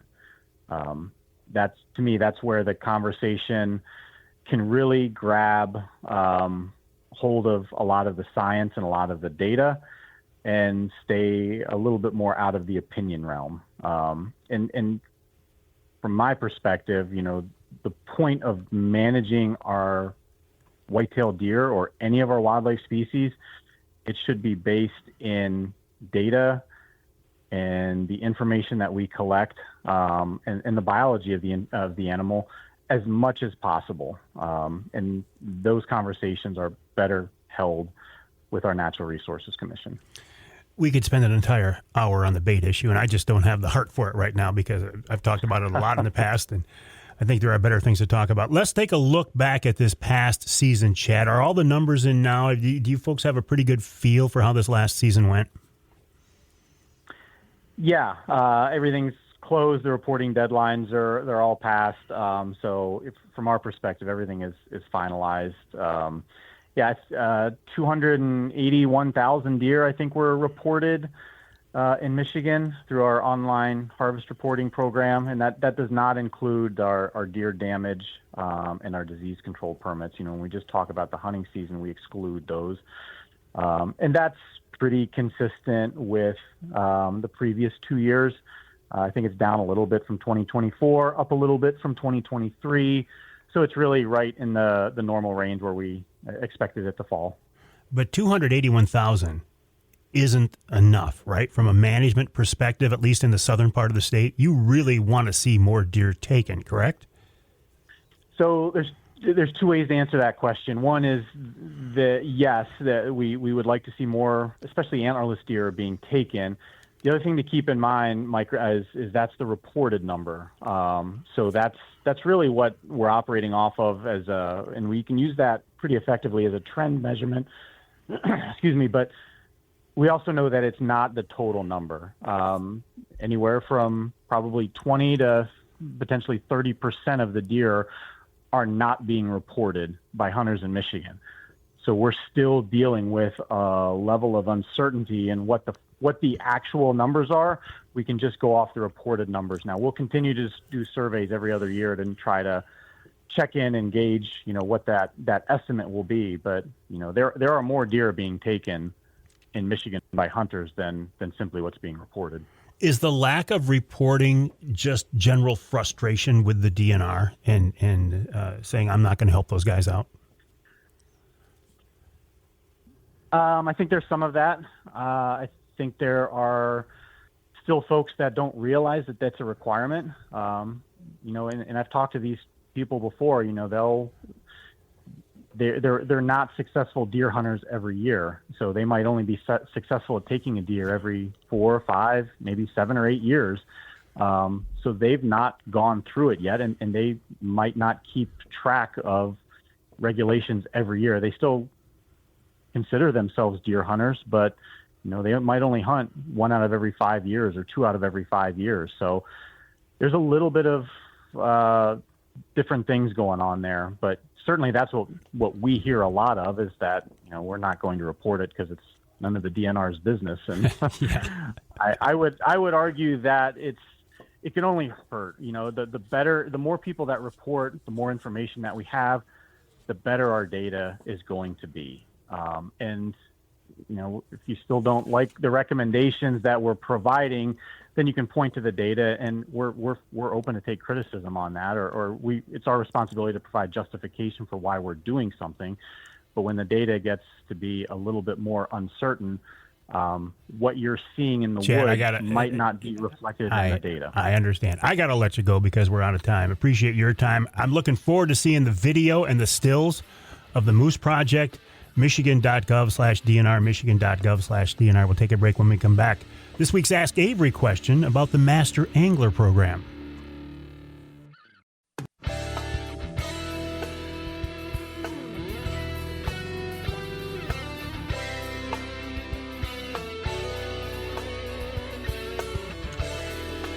You can hear the Outdoor Magazine show in Houghton Lake on the Twister 92.1 WTWS. You can hear us in Sandusky on WMIC 660 AM, 95.3 FM, and north of the bridge in Manistee, WTIQ 1490 AM, 95.3 FM. The Ask Avery segment is brought to you each week by the good folks from Security Credit Union. Security Credit Union loves to work with outdoorsmen and women, and they can help you with your next outdoor adventure. Check them out online at securitycu.org. That's securitycu.org. The way this segment works is, this is your chance to get involved in the content of the show. You can ask me a question directly or something you want me to pass along to somebody else. The best way to get these questions to me is to send me an email, Mike@MikeAveryOutdoors.com. That's Mike@MikeAveryOutdoors.com. Please don't send them to me in a social media message because I might not see it. But I will see an email, a good old-fashioned email. Send it to Mike@MikeAveryOutdoors.com. That is exactly what Bill Lutz did. Bill said, I have a two-part question for you. It is near and dear to me because I did not measure 2 fish of different species that I caught that would have given me the grand slam of 4 master angler fish species. And here's the question, how does the DNR determine the length of fish for master angler status each year? I see the length can change. Is this an average or some other measurement? The second part of the question, does the DNR determine the probabilities of catching a master angler fish for each species? So, for example, how many perch would one have to catch before landing a master angler perch? He says, I am a retired R&D leader. My mantra is, in God we trust, all others bring data. Fair enough, Bill. Well, Caitlin Boon has data. She is the coordinator for the Master Angler Program for the Michigan DNR, and she's with us now on the Outdoor Magazine phone line. Caitlin, welcome. How are you? Hi, great. How are you? I'm doing good. Now, I had sent you this question earlier. You have seen this. I think it's an interesting question. What's the answer? The answer is, maybe unfortunately for your listener, but it is more of an art than a science. So in the past, species lengths have been reviewed to raise or lower the limits depending on regulatory changes or to address changing abundance of species.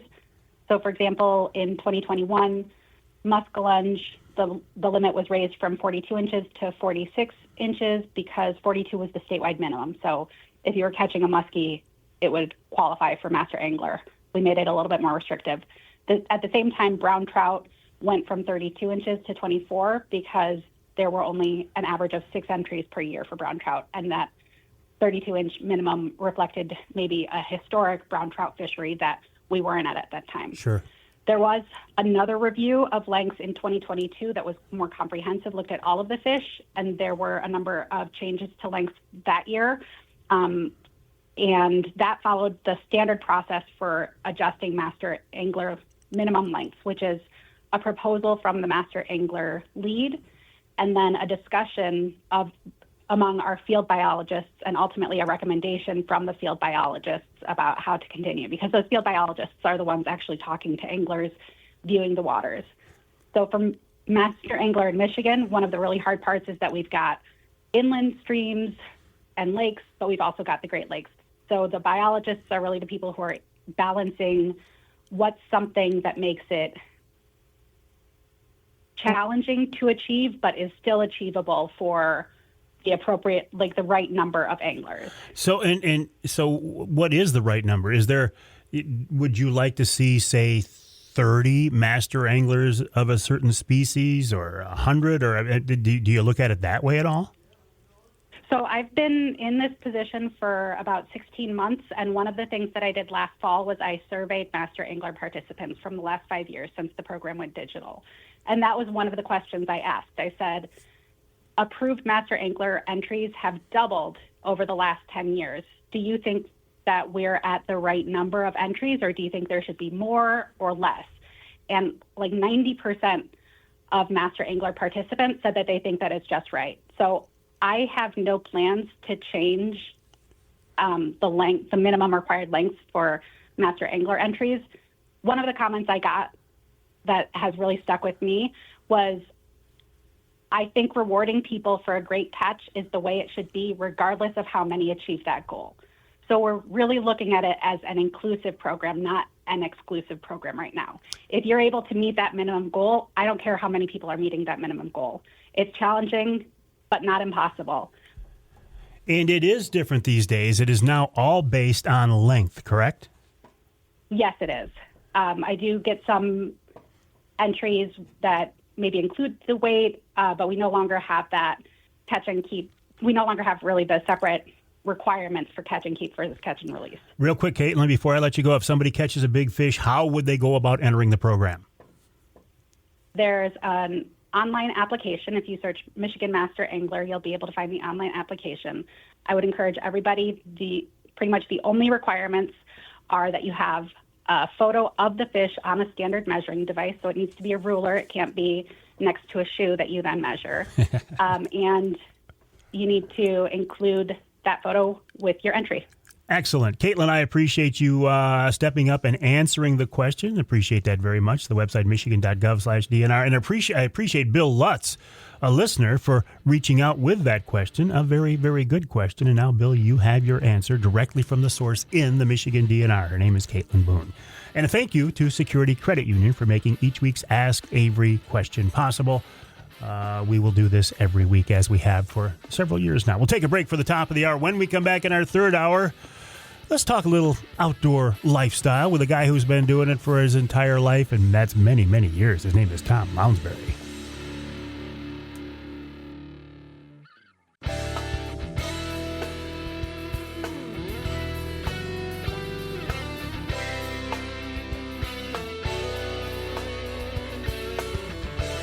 Time now for Michigan's #1 outdoor radio show, Mike Avery's Outdoor Magazine. Mike Avery has covered the outdoors in Michigan for more than 4 decades, and that tradition continues today.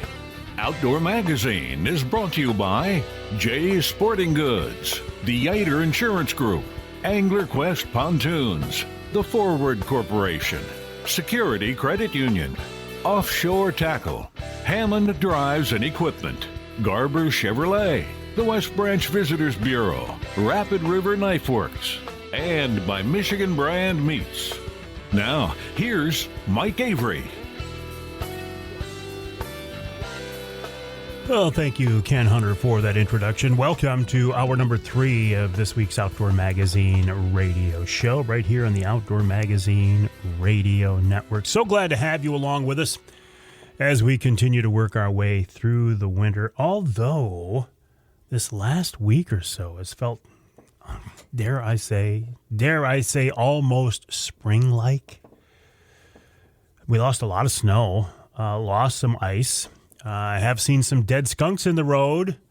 I have not seen or heard any red-winged blackbirds yet, although I have reports of them from southern Michigan. So it's coming. It's coming. I was thinking as I was talking with Chad Stewart in the previous hour about Michigan moose and the Moose Lift program, the project in general. And when he said it was 40 years ago, I'm like, oh my gosh, how can that be 40 years ago? It was. as I look around the outdoor scene here in Michigan, I'm really encouraged when I see a lot of the younger people coming into this, not just the way of life, not just participating as hunters and anglers and shooters and trappers, but also as being outdoor communicators. That is a role that has really changed. When I first got into it, when I first got into the Michigan Outdoor Writers Association years and years and years ago, back when Mort Neff was still alive and Mort was in the organization, it was primarily a writing organization. That's what you did. If you were an outdoor communicator, you were a writer. Well, these days that's changed. There are still outdoor writers, but there are outdoor broadcasters, there are social media people, there are podcasters. But I'm so encouraged to see that Michigan is still a hotbed of outdoor communicators because we have so much here to talk about and so much to do. But going back to the, 40 years ago, the moose lift, there aren't a lot of people who are still actively involved in outdoor communication that have been around, I got to be honest, longer than I have. Well, Tom Lounsbury is one of them. Tom's been doing this a while, and he's still at it, and I have much respect for Tom, and he's with us now on the Outdoor Magazine phone line. Rambo, welcome back. Hey, it's always an honor to be on your show, Mike. Always an honor. Well, thank you. The honor is mine to talk to you. I mean, we've been doing this a long time, Tom. Oh, we sure have. We sure have. Yeah, and I do remember the moose lift. I can't believe it. It was 40 years ago. Boy, time does fly. Yeah, and I was just talking to Chad Stewart. Obviously, when you talk to Chad, you talk whitetails, but he's also involved in the moose research. And I don't know if you remember this, but the big push back then was we're going to have 1,000 moose in the UP by the year 2000. Well, we certainly didn't make that, but it is cool to know that we have some moose in the UP. Oh yeah. And it's that used to always be moose territory in that, but I think one of the big problems they had was that brain worm that whitetails get. Yeah. And that didn't help them any. But anyway, they're there, and I'm really rooting for it.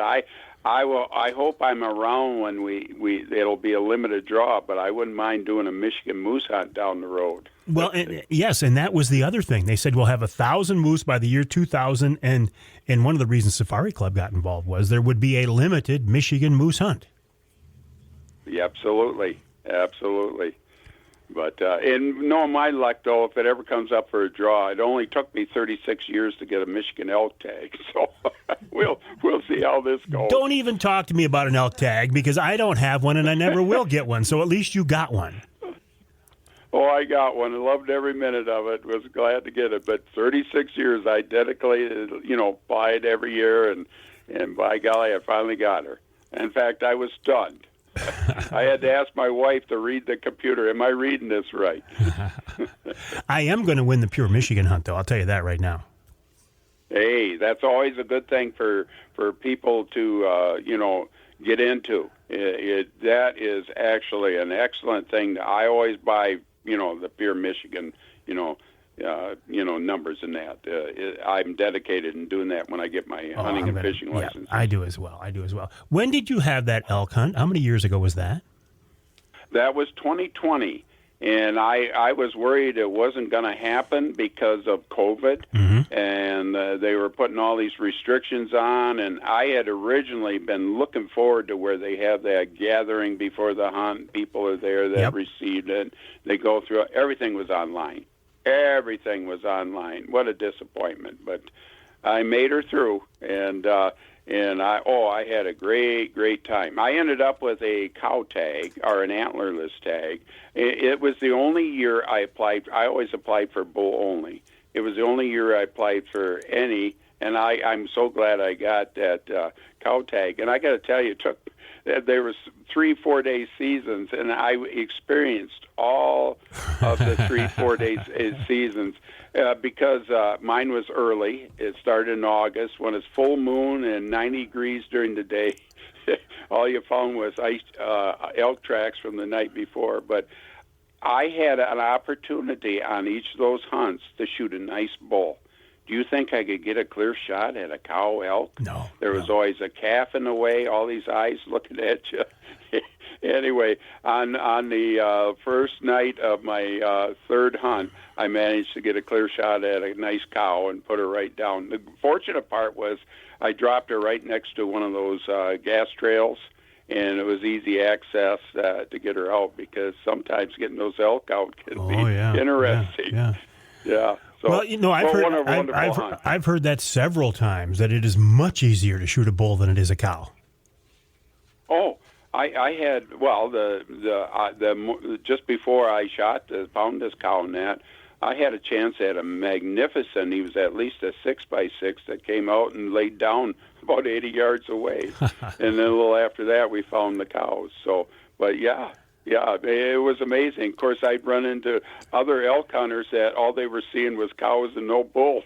That's the way it goes. Even in a hunt like that, it's still hunting. Oh, anybody who thinks going in a Michigan elk hunt is like walking in a cow pasture has never experienced that elk. They get a whole different attitude. The cows especially, they're number one on the list. It don't take them long to get real flighty. And anyway, yeah, I thoroughly enjoyed that early season and experiencing the transition and seeing fall come in and the bulls starting to eventually bugle. Oh, what a moment! I'll take that hunt to my grave. I loved every minute of it. I don't know. Of course, I would not do it without a guide. DIY would not have been. No. Hey, the Pigeon River Forest. Oh my goodness! What a patchwork of where you can, where you can't. And half the time I was with my guide, I had no idea where I was. I think that's true of a lot of things. If you haven't done them before, and obviously most Michigan hunters have not hunted Michigan elk before, but I'm thinking, the first time out on big water for walleye or for salmon, why not go out with a charter captain? Why not go out with a fishing guide? Or even turkey hunting? Why not go out with somebody to learn, to help you shorten your learning curve? That's right. I had an opportunity a couple of years ago to hunt with Rod Little, and he's a champion turkey caller. He's one of the pros for Quaker Boy and that. And he and I were sitting in the blind. He says, "Probably you know more about this than I do." I says, "No, I'm going to sit here and let you do the work." And by golly, I've been hunting turkey since the late 1960s. I learned a lot just sitting there and listening to him and watching him out at work. It's a never-ending learning experience, and I loved every minute of it. And he called in a dandy gobbler for me, and what a moment. What a moment. Yeah, he's certainly one of the best. Oh, he sure is. He sure is. So as we're talking about turkeys, I am now reminded, you not only got a Michigan elk tag, you hunted the first season ever for Michigan turkeys. Yep, 1968. And they had, there's different areas. My area had 30 hunters. And I found out about it from watching Morton Elk on Michigan Outdoors Television, and he explained how to do everything. And so I just sent it in. And I was almost like when I found out I had an elk tag, I got this big manila envelope, and it had some how-to do and all this stuff. And, oh, what a moment. Didn't know what I was doing. I went to the hardware store, and, no turkey calls on the shelves there, and we had to special order it. And anyway, and, I didn't get a turkey, but I was smitten with that spring turkey hunting atmosphere. Did you have an encounter? I lived for it. Did you get a bird to gobble? Did you get that part of the experience on that first time? I shut him right off. Obviously, I didn't know how to talk right. And I actually saw one at a distance. Charlie, are we out of time on this segment? Okay. Hang tight, Tom. My clock was off. A problem on my end. I screwed up here. But we got to take a break. We're talking with Tom Lounsbury, just a noted veteran outdoorsman, much respected, well-respected across the state. A lot of things we can talk about with Tom. And we will. But got to take a break here in the Outdoor Magazine show. When we come back, more with Tom.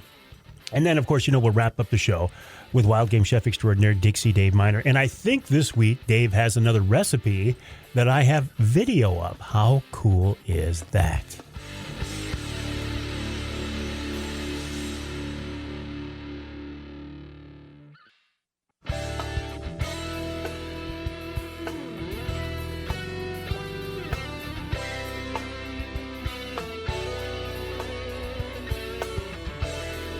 Charlie says, "Here we go." I'm like, you know, Charlie, that break is 4 minutes every week for years. I don't know why that should be such a surprise to me. Oh, you can hear the Outdoor Magazine show in Ludington on News 97, 98, 98.7 WLDN. You can hear us in Tawas on WIOS 1480 AM 106.9 FM. This segment of Outdoor Magazine is brought to you by Reader Landscaping. I got a feeling the folks at Reader are starting to get a little bit antsy with this break in the weather here. I don't think they've been plowing much snow lately. Probably getting ready for maintenance season, which is going to be coming up here real soon. Listen, I don't have a big place. I don't have a big yard. But all of my maintenance is, well, not all of it. I still do my own mowing. Most of my maintenance is done by the folks at Reader. The way I look at it is, look, I could do it. Hey, as a kid, I grew up on a farm and I worked on a golf course for years. So I have the knowledge on how to do things like that. But these days, I'm not sure that it's my best use of time. I mean, I can call Reader. They can bring in 2 or 3 young guys to get the job done in half the time, a third the time of what I could. And because I do a lot of different jobs with Reader, I got one guy I reach out to, John Gower. I say, John, here's what I want to do. And he sets it all up. And the next thing I know, there's a crew over there cleaning out brush out by the pond, or they're doing some pruning of the trees. It works out really nice. And I appreciate it. And I appreciate the folks at Reader. And they've been doing it for 60 years. So you know they're doing it right. The website, readerlandscaping.com. That's readerlandscaping.com. Right now, talking with an outdoor icon in Michigan. His name is Tom Lounsbury, outdoor writer for many, many years. And Tom, you're also a radio guy. And I remember that first conversation that you and I had. I think we were in, we were in North Rogers City. Rogers City. That's exactly right. Absolutely. Yeah. And has that and been? I'll never forget. And you're the one that helped me get into radio, which I've always deeply appreciated. But I'll never forget sitting in that cabin interviewing you while the salmon tournament was ongoing and so forth. And this cricket lit up, and I wanted to squash him. But after I heard the show, I'd hire that cricket. What the perfect ambiance for being in a cabin in the middle of the woods. So this is coming back to me now. Was I your first radio interview? Yes, you were. Wow. Well, that's pretty cool. That goes back a ways. Yeah, it does. It does. So listen, when you look at the outdoor landscape in Michigan today, what do you see? Do you see more positives than negatives, or vice versa? Well, I see. I'm an optimist. I see a lot of positives, but in my area right now, there's like certain issues going on with like solar and all this stuff. But that's the sign of the times. But I'm happy with the government programs I have my family farm in. I'm very happy with it, and I think it's a great program. And I'm living in heaven. I'm living in the middle of my habitat here. So, yeah, I see positives. I see. I'm an optimist. I see a lot of attitudes coming. I appreciate the fact, the efforts to get youth involved and all this stuff. I'm really pleased that Governor Whitmer this past December signed in where there's going to be hunter safety education allowed in schools if they so choose to, bring it on. Yeah. I think that's wonderful, and getting that interest. And that's the key that I'm really focusing on, is to make sure we get youth interested and getting them involved. If you want to continue to be an optimist, stay off Facebook. I'm serious.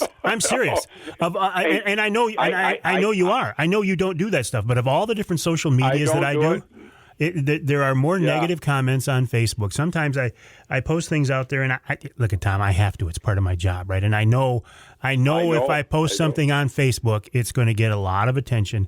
But sometimes I don't have the heart for it. It's like I don't want to deal with it. I hear you. Yeah, I have absolutely nothing to do with it. I don't even know how to text. The only phone I carry is the flip phone, and it's only on when my wife tells me to have it on. So that explains all these texts that I send you that you don't respond to? That's right. I've never texted in my life. I thought you were just being rude. And it really gets me when I've been in the outdoors. One of the things I tell kids when I adopt them for a deer hunt, is they start pulling that iPhone out. I say, I may have to pay for it, but I see it again. You're not gonna find it in the brush. That puts a stop to that. So anyway, I'm definitely old school, Mike. Well, and there's nothing wrong with that. When I look around the scene here in Michigan, and I'm not as optimistic as you are, but I try to be. I search for reasons to be optimistic. And as I look around the outdoor scene, I mean, my goodness, you look. We got eagles back now, or eagles like we've never had. We've got wild turkeys all over the place. We got a Saginaw Bay walleye fishery that's world class. In fact, we got a Michigan walleye fishery that's world class. Sturgeon are coming back. You can complain about the deer hunting if you want to, but there are just so many good things in this state that weren't here as an outdoor opportunity when I was a kid growing up on the west side of the state. Yep, the same thing with me growing up in the Thumb. You and I had the same kind of experience, but I got to tell you, as an outdoor communicator, Michigan, I feel blessed to be in the state of Michigan.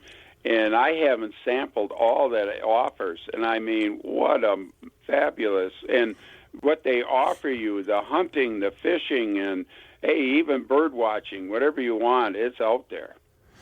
Yeah, do you think that in Michigan you could sample every outdoor opportunity that's out there? I'm working on it. I just got into bird watching pretty serious, and that's a real learning process for me. But I enjoy that, and of course, when you do the foraging for like morels and all that's another atmosphere I dearly love. And you just follow the seasons, and starting with the spring turkey season. Anybody who's never experienced a Michigan spring turkey hunt, Michigan, especially in the Lower Peninsula, you don't have to travel far today to find excellent turkey hunting opportunities. So, yeah, it's what I live for. And I always apply for the 0234, where, it's private land only in southern Michigan, but up in north I can go on public land and everything. And I thoroughly, personally enjoy those hills up by Atlanta for turkey hunting. I like running and gunning and wide open spaces, and but it's out there. Yeah, in fact, there's no doubt in my mind, Michigan is one of the best turkey hunting hotspots in the nation. Our success rate is right up there near the top in the country. Oh yeah. I love the fact that my Thumb area often has the best success rate. And not that long ago, I think the first turkey season wasn't until the early 90s, and they had put the birds in during the mid-1980s. And, oh, my goodness, they're everywhere now. They are. They're absolutely everywhere. And it is the most addicting outdoor activity I've ever found myself involved in. The first time you set up and make a call to a bird and he gobbles back at you, it's over. Oh, my. It's over. It goes right to the marrow of your bones here and that. Whoa, coming back at you. Yeah. I love it. I just love it. So, yeah, and I'm definitely anticipating it already. I mean, it's coming down to, not that far away. No, it's not. And last year, I actually did not shoot a bird first season in several years. But what I did do, Tom, and this goes back to what you were saying, I took my oldest grandson, Trent, out. And Trent is an avid outdoorsman, but he's been primarily a deer hunter. He had never just taken the time to hunt turkeys in the springtime. I went out with Trent, and it took, I think, 3 or 4 trips, but we got him his first bird. And that was... not that I needed my turkey hunting passion to be rekindled, but it took it to the next level to see him get a bird. Oh, it sure does. And I love calling for folks. I've been doing it, they started in 2017. The DNR has a Becoming an Outdoors Woman Turkey Workshop in May, and these ladies show up, and a lot of them have never even touched a shotgun, and I actually sit through the class, and then I act as a mentor guide. They have a hunt there, And those ladies, they're there to learn. They listen. They don't hesitate to try shooting. And when I've had them out and bringing a gobbler in, I've had more fun than bringing it in for myself. It's what a thrilling moment. It is. There's something about talking to a turkey, and you can learn so much just by listening too. You know, the tendency, at least my tendency early on was, oh, this is fun. You know, I make a call and a bird gobbles. Well, I'm going to call again, and he's going to gobble, and I'm going to call. And pretty soon you educate the birds. You know, when you get to the point where you say, all right, oh, yeah, I'm going to back off here a little bit. I'm going to tease him a little bit, make him curious. You can have so much fun with that. Oh, yeah. I got, it was the first gobbler I ever shot on the family farm here, and this was 2021. And he was a half mile away, and he's talking and talking. And then I could tell he's just hanging up, and I actually was comfortable and fell asleep. And he woke me up. He was out strutting by my decoy, and you know, Mike, the one thing I've learned about turkey hunting, I'm not a trophy turkey hunting. He was one of my biggest gobblers because he was the first one that came in. So, but I mean, I don't know how long I fell asleep, but it took him a while to finally. He got curious and came looking and saw the decoy, and then he started sounding off. And, oh, what a way to wake up, let me tell you. Oh, I know, Tom. I've been there. More than once, I have woken up with a bird strutting in my decoys just like that. Oh, man. Oh, yeah. And what a sight. And nothing beats a picture of a wild turkey in the sunlight with the iridescent feathers, and he's fanned out, and the red, white, and blue on the head. And, oh. Like Benjamin Franklin, he thought that should have been our national symbol, but I'm glad because we wouldn't be able to hunt him, yeah. Well, Tom, now that you've got me sufficiently geeked up for spring turkey season, I guess it's got to be time I got to let you go. But it's always a pleasure, my friend, to talk with you and to share some memories. It's a pleasure and an honor, Mike. Yeah. You have a good spring that's soon going to be here. It will be here soon, and I also want to thank you because you know, but I'll let everybody else know. I reached out to you at the last minute because I had a guest who couldn't come on, and you graciously agreed to join me, and you filled that time very well, Tom. So I appreciate that, and we'll talk again. Hey, it was my pleasure, Mike. Alrighty, we'll take a break. When we come back, a few more things to talk about, and then we'll wrap up this week's show with wild game chef extraordinaire Dixie Dave Minar. Where did the last 3 hours go? Pretty fast this week, at least from my perspective.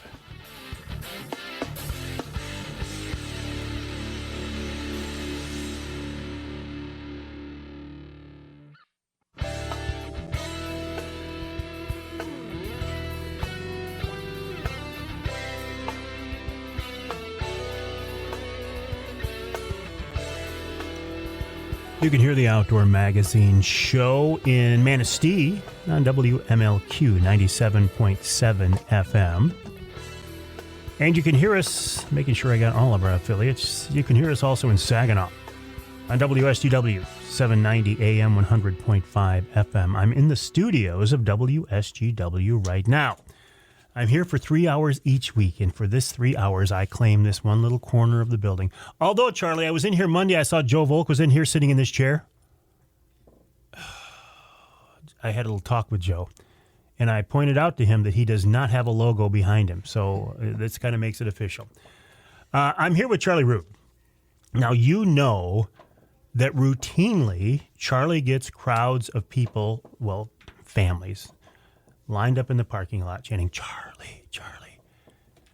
As I look out there now, Charlie, last week it was because it was so cold, nobody showed up. This week it's a monsoon. Nobody's out there, Charlie. It's not that they don't want to be. It's just that the logistics of dealing with the weather. Because you know that they think the world of you, right? Okay. Oh, so I do really appreciate, Charlie Rood, Jonathan Dent, these guys helped to make this show happen. When I first explored the option of working here at WSGW, the program director there, the guy in charge, said, Avery, you have the technical ability. Do you want to just go into a studio and you run everything? You run your board and everything? And I thought, no, because I want to be able to concentrate. And believe me, I'm I'm a geek. I like the techie stuff. I like the bells and whistles and the sliders and the knobs and the waveforms and the VU meters. I love all that stuff. But I wanted to be able to concentrate on the content side of the show. And I said, no, I think I'd rather work with one of your people. And, you know, I've worked with several people here over the years. And it's been a really good partnership. I really value all of my broadcast stations. And I've said this before. I say this each show. Radio's changing. And to be able to get access to weekend airtime is a really, really big deal. And the fact that I have so many stations around the state who are willing to give up hours of their weekend programming to me to talk about the outdoors, hunting and fishing and shooting and trapping. I mean, how cool is that? It's not an opportunity that I would have thought would ever present itself. I guess maybe there was one time early on I figured I'd end up retiring from television news, although I don't think I had that thought for very long. But television news was a great experience because it taught me some basics of broadcasting. But I'm glad to be out of it. And now social media. Talking with Tom Lounsbury earlier. Social media is a very interesting tool. It goes very quickly from social media to anti-social media. But I don't have a choice. I don't feel I have a choice. I guess I could. I guess I could just walk away from it all. But I think I'd be, in some ways, stepping on my own toes by doing that. Because I can reach a fair number of people easily, and to be honest, free. It's not like I'm paying for airtime like I used to for the TV show. I can reach so many people free that I can't ignore the venue, the opportunity, the platform, whatever. But when you start doing that, you open yourselves up to everybody.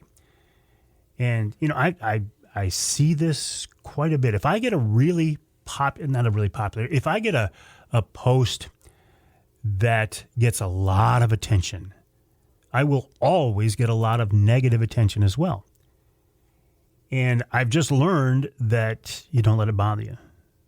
You know, you got to be thick-skinned. If you're going to put yourself out there, and believe me, I never put myself out there as an expert. You will never, ever hear me say I'm an outdoor expert. I'm a hunting expert. I'm a fishing expert. Nothing.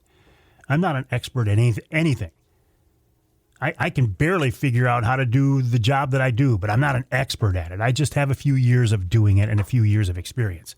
But when you set yourself up as an expert, you really draw a lot of attention, and I'm not going to do that. I get enough attention without it.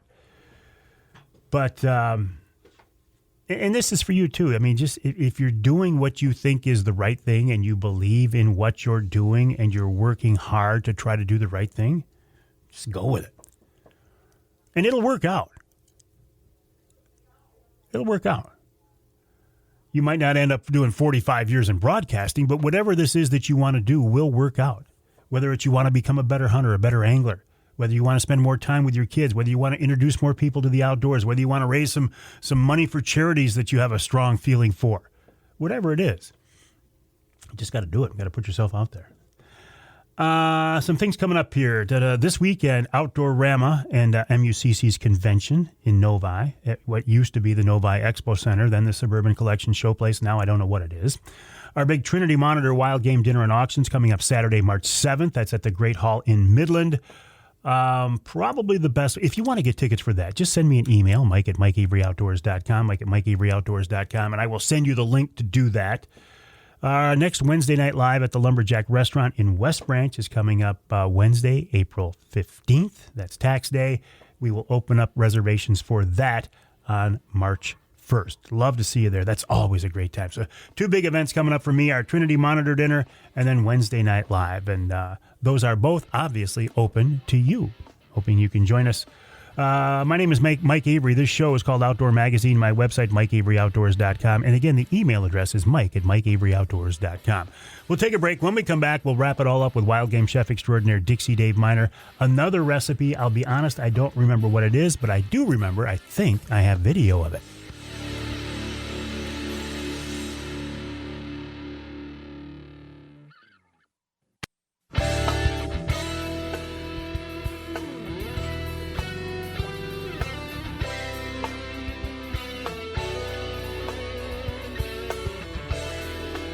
Welcome back to Outdoor Magazine. So glad to have you along with us. Whether you're listening to the broadcast version of the show on the weekend or the podcast during the week, I do certainly appreciate you being along with us. If you've been with us before, you know I love to wrap up each week's show with wild game chef extraordinaire Dixie Dave Minar. One of the best known, most well-known wild game chefs, certainly in the state of Michigan. He's been doing this for a long, long time. Good friend of mine, and I always welcome our conversations, and I appreciate it. And Dave is with us once again. David, welcome back. How are you? I'm very good, Mike. How about yourself? I am doing just great, and I'm getting a good response, Dave, from these recipes we've been doing and running the old video of you doing these recipes. Have you been hearing anything? People at work tell me the same thing. You know, they call me out into the dining room and say, "Geez, we just saw you on the phone." Excellent. Well, what do you have for us this week? Well, we have one of our best-selling Alfredos of all time when we had the restaurant. It's a salmon and fettuccine Alfredo, and actually one time some people brought me some sheephead, and I did this with a sheephead recipe too. A sheephead is nice.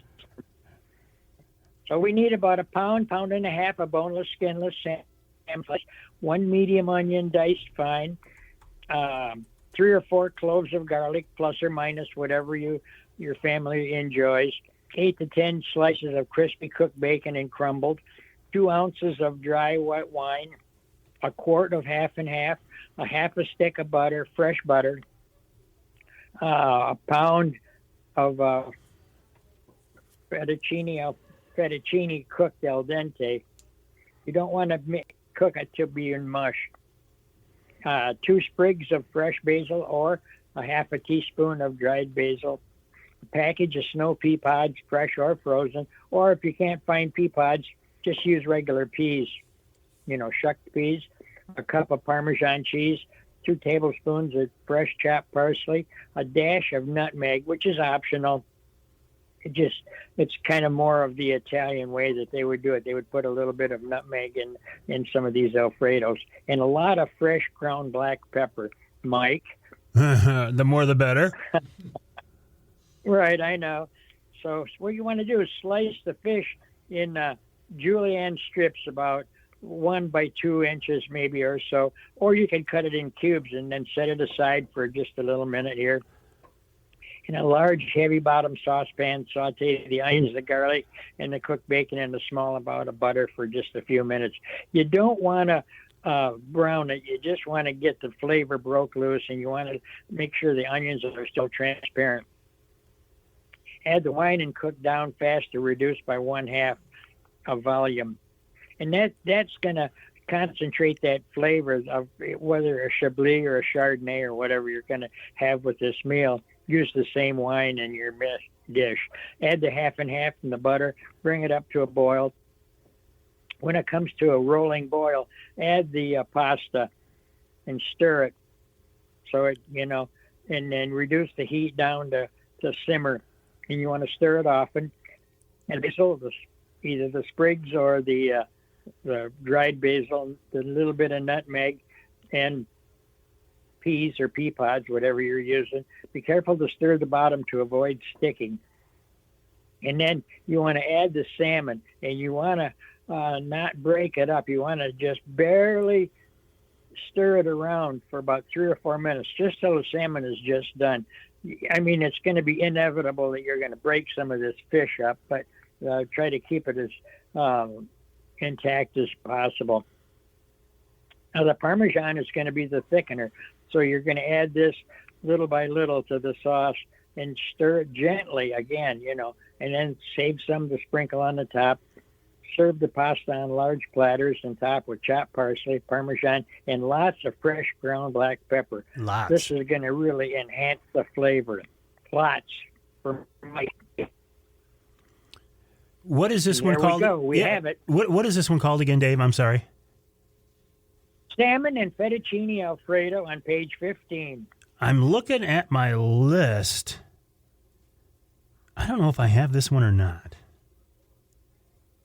Have you seen this one on the list? Do you know I have it for sure or no? No, I don't. Okay. All right. I don't think I do. If I do have it, I will certainly. Yeah, if I do have it, I'll certainly post it. I'll look for it. But it's fun to look at the old videos. We sold so much of this. Yeah. We sold so much of this. This was one of the very, very all-time favorites for Alfredo's. All right. I will take a look, and if I have it, I'll certainly post it.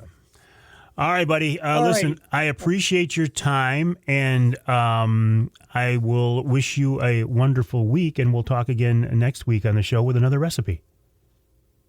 Right. Have a blessed week, Mike. You as well. Wild Game Chef Extraordinaire Dixie Dave Minar, a big part of the Outdoor Magazine concept, franchise, show, project, adventure, venture, whatever you want to call it. I've been working with Dave for a long, long time.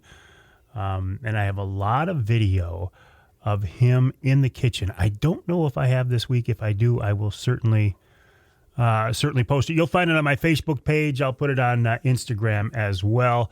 The website, MikeAveryOutdoors.com, MikeAveryOutdoors.com, and the email address is Mike@MikeAveryOutdoors.com. I'd love to hear from you. Let me know what's on your mind. If you have a question for the Ask Avery segment, send that to me as well. Again, the website, Mike@MikeAveryOutdoors.com. Have a great week. We'll talk to you next time right here on Outdoor Magazine.